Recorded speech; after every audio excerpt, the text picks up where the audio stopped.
अस्सलामुअलैकुम, मैं हूँ आपकी host Sumaira Safeer. Programme talk with Ilyas Majeed Shaikh में आपको बताते चलें कि इलियास मजीद शेख साहब जो कि किसी तारुफ के मोहताज नहीं है, बिजनेसमैन हैं, कॉलम निगार हैं, एनालिस्ट हैं और बोर्ड ऑफ डायरेक्टर्स हैं लाहौर चैम्बर ऑफ कॉमर्स के। उनके तज्ज़ियात तो आपने सुने ही हैं। हमारे लास्ट प्रोग्राम में भी बहुत सारी ऐसी बातें जो डेफिनेटली काबिल गुफ्तगू थी, लेकिन उन पर गुफ्तगू होती नहीं थी, लेकिन हमने डिस्कस किया और हमने आपको बताया भी, उनके हल भी बताए। और हमने ये भी कहा कि अगर कुछ मसाइल ऐसे हैं जो हल नहीं हो रहे या इन पर एक्शन नहीं लिया जा रहा, तो अवाम के पास ताकत है, अवाम जाके अदालत का दरवाज़ा खटका सकती है, क्योंकि अवाम के पैसों पर ये सब काम होता है। अवाम असल ताकत का सरचश्मा है। तो इसीलिए आज हम डिस्कस करेंगे पाकिस्तान को। पाकिस्तान तरक्की क्यों नहीं कर रहा, पाकिस्तान तरक्की की राह पे क्यों गामज़न नहीं है, कहाँ हम पीछे रह जाते हैं चाइना से, अमेरिका से और दूसरे ममालिक से। हम बातें करते हैं बैठ के बड़ी बड़ी कि जी हम सियासत जो है वो इदारों में मुदाखलत नहीं करेगी। ये सिर्फ और सिर्फ नाअहली है, नलायकी है हमारे हुक्मरानों की। वज़ीर आला का क्या काम है कि वो आईजी के काम में पड़े। अस्सलाम वालेकुम इलियास मजीद साहब, कैसे हैं आप? बहुत शुक्रिया आपका। मुझे ये बताइए सर कि तरक्की हर मुल्क चाहता है कि वो तरक्की करे, पाकिस्तान तरक्की पजीर क्यों है और पाकिस्तान को यूँ कह लीजिए कि दूसरे ममालिक से पीछे क्यों है, रात दुगनी तरक्की क्यों नहीं कर रहा? एक्चुअली हम तरक्की करना नहीं चाहते। क्या फार्मूला है तरक्की करने का? हमारे जो हुक्मरान है वो सिंसियर नहीं है, बड़ा सिंपल है। कोई पैसा नहीं चाहिए आपको तरक्की के लिए। कोई पैसे नहीं चाहिए? नहीं सर चाहिए। हुकूमत तो कहती है पैसे लाएं। ये कह लें कि कोई पैसा नहीं चाहिए तरक्की के लिए। कोई IMF से इजाज़त नहीं चाहिए, किसी से नहीं इजाज़त चाहिए। एक ही एजेंडा है, एक ही फार्मूला है जिसके ऊपर अगर गवर्नमेंट आज फैसला कर ले, आज कहते हैं ना कि दिन दुगनी रात चुगनी तरक्की होगी, इस तरह होगी। वो सिर्फ है merit merit merit. How it is possible कि जब एक मेरिट के ऊपर आपका SHO लगा होगा, आपका DC मेरिट के ऊपर लगा होगा, तो कहाँ से फिर करप्शन होगी? तो मुल्क क्यों नहीं तरक्की करेगा? सही बात। हमारी जो बेस है वही गलत है। हमें पता नहीं कि इस चीज़ को कौन रोकता है, इस चीज़ के आगे कौन रुकावट है। क्या मुझे बताएं कि इसके लिए कोई पैसा चाहिए कि आपने तरक्की करनी? सिंपल जी, जब हम एक फैक्ट्री चलाते हैं, हम मेरिट के ऊपर काम कर रहे होते हैं, हम वहाँ का GM मेरिट के ऊपर रखते हैं, हम उसका सिक्योरिटी चीफ सिक्योरिटी लेके आते हैं। मैं बिल गेट्स की आपको मिसाल देता हूँ। बिल गेट्स जो है वो कहता है राइट मैन राइट जॉब। तो इनको क्या मसला है? हमें देखिए, एक फुटबॉल का खिलाड़ी है, आप उसको दे देते हॉकी चलाए, वो कैसे चलाएगा? हॉकी का प्लेयर कैसे बनेगा? क्रिकेट को आप दे दें कि तुम भाई बैडमिंटन खेलो, कैसे खेलेगा? हम कहते हैं वो भी तो इंसान है। हमारे मुल्क के साथ ये खेल खेला जा रहा है कि जी तुम आपस में कह लें कि जब एक फैक्ट्री होती है, बिल गेट की मिसाल ले लें कि वो इतनी तरक्की कर रहे हैं, हमें क्या मसला है? अच्छा, जो मसला है ना वो ये है कि हमें जो बेसिक है ना, जब तक हम बेसिक को ठीक नहीं करेंगे मुल्क तरक्की नहीं करेगा। बिल्कुल सही। ये नोट कर लें। हमें जब मेरिट के ऊपर काम होगा तो आपका काम एक ऑटोमेटिक चलेगा। जैसे कहते हैं काम ऑटो पे लग गया, खत्म। मैं हैरान हूँ, एक SP चेंज होता है तो प्राइम मिनिस्टर तक बात जाती है। वाई? क्यों? क्या आपको पता है कि DSP जो है वो वज़ीर आला साहब बैठ के उसका तबादले करवाते हैं? वाई? क्यों? भाई छोड़ो बात, गोरों का कानून था, उन्होंने किया हुआ था, आप इसको ठीक करो। वज़ीर आला का क्या काम है कि वो IG के काम में पड़े? हम बातें करते हैं बैठ के बड़ी बड़ी कि जी हम सियासत जो है वो इदारों में मुदाखलत नहीं करेगी, हम इसको क्लियर करेंगे, मजबूत करेंगे। ये सिर्फ और सिर्फ मैं कह लें कि नाअहली है, नलायकी है हमारे हुक्मरानों की। बड़ी सिंपल बात। भाई आप जब कहते हैं सियासत आप ख़त्म क्यों है? वाई? मुझे बताएं। एक CSS अफसर है, आपको पता है कि उसका IG भी उसको IG भी उसको मुफ्त नहीं कर सकता।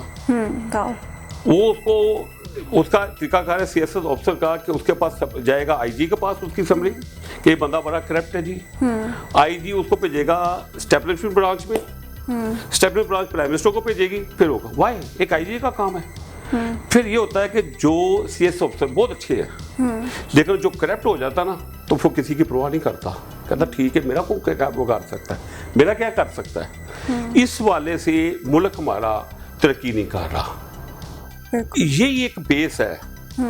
मैं कहता हूं कि आज आप एक पॉलिसी दे दे कि आज के बाद हर थाने का SHO मेरिट के ऊपर लगेगा, DC मेरिट के ऊपर लगेगा, तो मैं देखता हूँ मुल्क कैसे तरक्की नहीं करता। लोगों का इत्मीनान क्यों नहीं बहाल होता, क्यों लोगों के मसाइल हल नहीं होते, क्यों हम कहाँ कहाँ जा रहे हैं, डॉलर कहाँ कहाँ पहुँच रहा है।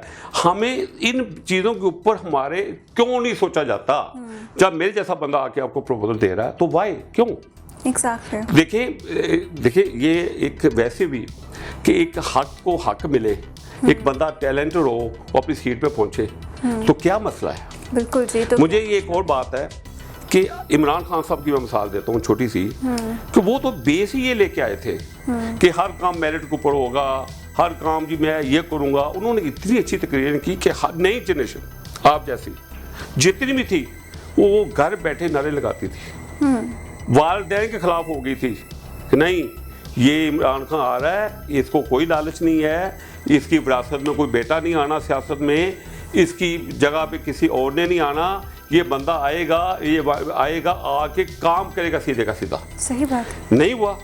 इसको चाहिए था कि अगर इसको ऊपर रुकावट थी कोई ना कोई, इसके लेफ्ट राइट बंदे नहीं अच्छे थे, तो पहले 3 माह के अंदर इस्तीफा दे देता कि मुझसे मुल्क नहीं चल सकता या मुझे डबल सीरियस का जिताओ, तो लोग इसके साथ खड़े होते। ये तो कोई बात ना हुई कि आज जब अदल इत्मीनान हो गया है, चीज़ें हो गई हैं, 4.25 साल का हम कहते हैं खामोशी है, तो आपने किया क्या है 4.25 साल में, तो आप लोगों को बताए ना कि मैंने ये किया है, तो लोग आज उसके साथ और खड़े हों। हमें चाहिए सबसे पहले पाकिस्तान, फिर चाहिए पार्टियां। तो इसमें मुझे बताएं ना कहाँ रुकावट है। क्या आपको मेरिट क्या हक नहीं मानता, एक गरीब बच्चे का हक नहीं मानता कि अपनी सीट पे बैठे, पैसे दे के लगाया जाता, वाई क्यों। आपको पता है कि चाइना ने कैसे तरक्की की। चाइना की आबादी 1.5 अरब हो और वहाँ गुर्बत की लकीर से लोग रह रहे हो, उनका एक ही काम था, उन्होंने एक ही बात की कि जो अवाम का पैसा लूटे, टैक्स का पैसा लूटे, सजाए मौत। इनको क्या मसला था, इमरान खान को क्या मसला था, क्या कि पहले दिन आता कि नो करप्शन, चोरी को हम रोकना चाहते हैं तो क्यों नहीं रोकते। सही बोलता कि पीछे जो हो गया, आगे आज के बाद ये होगा। लोगों को लीडर चाहिए था। हमने कितना टाइम जाया किया। चाइना ने 1.5 अरब की आबादी को नीचे से लेके ऊपर ले आया, खुशहाली ले आए, रोड ले आए, और उसने कैसे एक 1 पॉइंट एजेंडा, एक काम मेरिट, सेकंड जो बंदा करप्शन करे सजाए मौत। बिल्कुल। तो मुल्क कहाँ पहुँच गया। और वो आज आपको पता है सिर्फ बिजनेस की वजह से वो सुपर पावर बन गया। सही बात है। अच्छा, उसका मैंने इसके ऊपर थोड़ी सी स्टडी की। मैंने सोचा कि यार ये चाइना जो है बिजनेस, इससे बेस क्या थी, इसने कैसे सुपर पावर ये बिजनेस की वजह से ऊपर कैसे चला गया। पहला तो उसने बड़ा अच्छा पॉइंट बोला कि मेरिट के ऊपर काम, करप्शन के ऊपर सजाए मौत। तीसरा एजेंडा इसने कैसे लोगों के लीडर वो होते हैं। अच्छा, वो मैंने जब स्टडी की तो पता चला कि 40 साल पहले जो सदर था चाइना का, वो एक दिन महीने में बिजनेस कम्युनिटी के साथ गुजारता था, नाश्ते से लेके डिनर तक। वहीं अफसर बैठे होते थे, ब्यूरोक्रेट्स, वही बिजनेसमैन आ रहे थे, उनके मसले सुनता था, वही ऑर्डर होता था। एक मिनट यहाँ पाकिस्तान में मैं पाकिस्तान का सबसे बड़ा chamber, Lahore chamber of commerce का बोर्ड ऑफ डायरेक्टर रहा हूँ। यहाँ क्या होता है कि बोर्ड ऑफ, हमारे लाहौर चैम्बर जो पाकिस्तान का सबसे बड़ा चैम्बर है, सिर्फ और सिर्फ साल में एक दफ़ा प्राइम मिनिस्टर के साथ हमारा फोटो सेक्शन होता है, बस सिंपल, और कुछ नहीं होता। वो भी हम बड़े शौक से तस्वीरें बना लेते हैं, सदैव वज़ीर आज़म साहब है जी। यहाँ बड़ी दिक्कत है तो वज़ीर आज़म साहब हमारे लाहौर चैम्बर में आते हैं और यही आते हैं, तकरीर की, बाय बाय किए, चले गए। और भाई तुम चैम्बर के लोगों की कमेटी बना के उनके साथ महीने में एक मुशावरत करो, जो भी प्राइम मिनिस्टर हो, और उनके ऊपर जिन्होंने कारोबार करना है उनको पता मसाइल का। सही बात है। तो बैरोक्रेट ले आके खड़ा कर देते हो हमारे ऊपर, ना वो काम करता ना करने देता है। सही। ये 3 पॉइंट है जिनकी वजह से मैं कहता हूँ कि आपको क्या चाहिए, को पैसा चाहिए, नहीं। आप इत्तेफाक करती हैं। बिल्कुल मैं इत्तेफाक करती हूँ। ये है जी मसला। जी बहुत अच्छा आपने हमें सजेशन दी, बहुत अच्छी डिस्कशन की आपने, और यही बात है कि हम इन तीनों पॉइंट्स पे अमल करके पाकिस्तान को एक ऐसा मुल्क बना सकते हैं जो तरक्की याफ्ता कहलाएगा। उम्मीद करती हूँ कि आपको आज का सेशन पसंद आया होगा, आपकी क्यूरीज जो हैं वो हम लेंगे। आप सब्सक्राइब कीजिए चैनल को, और एक बार फिर से कि तनकीद हमारा मकसद नहीं है, इस्लाह हमारा मकसद है। खुदा हाफिज़।